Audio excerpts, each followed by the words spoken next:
Here on Democracy Now!, democracynow.org, the War and Peace Report. I'm Amy Goodman. As we continue to mark International Women's Day, we turn now to the world-renowned human rights lawyer and advocate Mary Robinson, former President of Ireland, the first woman ever to hold the office. She's also the former UN High Commissioner for Human Rights. She's been the honorary president of Oxfam International since 2002 and founded an NGO called Realizing Rights, the Ethical Globalization Initiative. In 2004, she received Amnesty International's Ambassador of Conscience Award. In 2005, was awarded the first Outspoken Award from the International Gay and Lesbian Human Rights Commission for her role in helping to decriminalize homosexuality in Ireland. She's currently the president of the International Commission of Jurists. I spoke with her last week. It was a few days before she left for her trip to Africa. She had been chosen by Nelson Mandela to be one of the circle of elders, and I asked her about her upcoming trip. I'm going to South Africa for a meeting about the principles we need to have more equity and justice in the climate debate. Global warming, climate change is not a natural phenomenon. It's caused by the lifestyles that we have in this part of the world, and they're impacting very severely on the vulnerable life chances in Africa. I attended a conference in Rwanda some months ago on that subject, and these principles will help us, and we'll try and influence the debate going to Copenhagen. And then I go to Liberia, which is a very special country at the moment because it has elected the first woman president in Africa, Ellen Johnson Sirleaf, and she has decided to put the empowerment of women at the centre of her government. And she's having a big international symposium with a youth meeting the day before, which I'll also be attending. She has presidents coming. Indeed, the president of Finland, Tarja Halonen, is also a co-host of this conference, and a number of current and former presidents and prime ministers, some women and also some male presidents from neighbouring African countries will come. 400 of us from the outside and 800 within Liberia itself, so it's a big symposium. Your focus on Africa now, as former president of Ireland, why Africa? Well, because I'm very concerned about the fact that both poverty and conflict particularly affect women and children and their families. So after Liberia, I'm going to the Democratic Republic of Congo. First of all, to a big conference that the Open Society is organizing in Kinshasa. And then I lead a small group to Kivu, where horrible acts of rape and violence against women and girls, even young girls, have been carried out by marauding different militias and armies that have been in that region, Congolese, Rwandan, etc. And there's been no accountability. Yes, the UN is there in numbers, but it's such a huge area, and they have not actually been able to assert a zero tolerance of this kind of violence. So we want to help these women get their voices out. There are a number of people who are doing it. Eva Ensler is doing great work on it, and others. And so we need to help to ensure that far more attention is paid to tackling gender-based violence. What does it mean to be an elder? Nelson Mandela choosing you as an elder. When I was first approached, I actually thought it was quite an arrogant idea that, you know, a few people would be elders in the global village.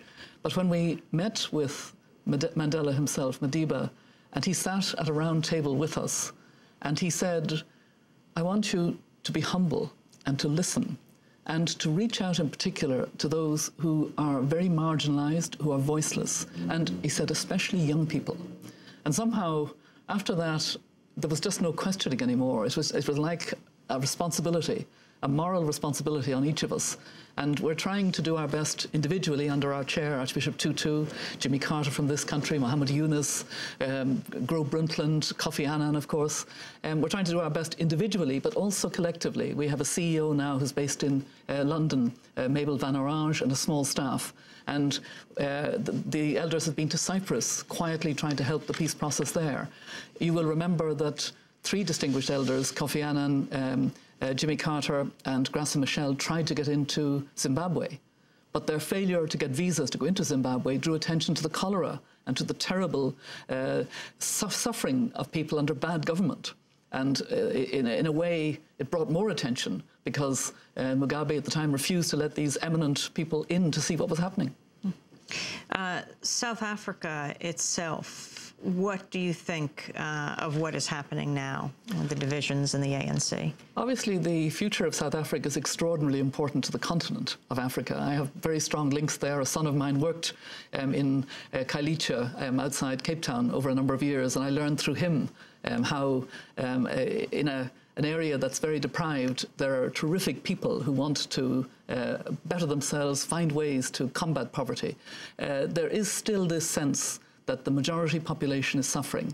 When I was there recently at a meeting of the elders last July, we met with young people, and I remember one girl of 18 in particular who was involved with Action Aid, and they had a big demonstration of support for our meeting.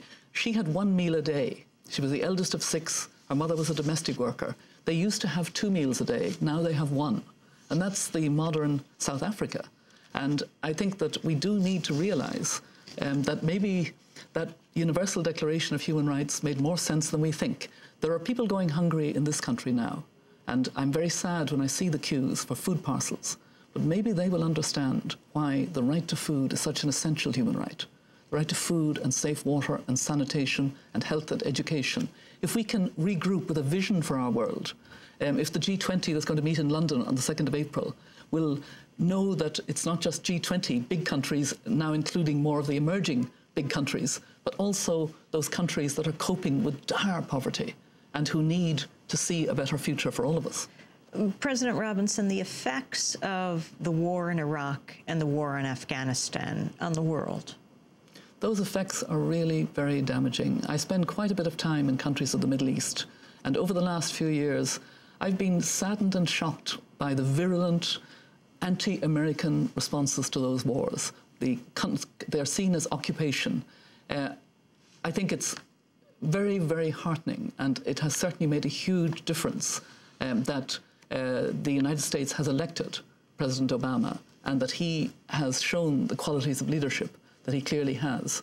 But there is a job to be done, and frankly, sending envoys of the quality of George Mitchell is a very important step.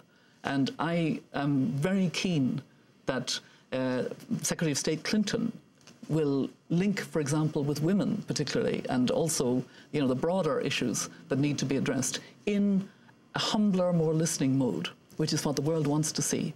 It's time for the United States to recognise that damage was done, that it has to be addressed, that it can be addressed with this kind of leadership, and that steps can be taken to move forward together in a world that's more linked and working together.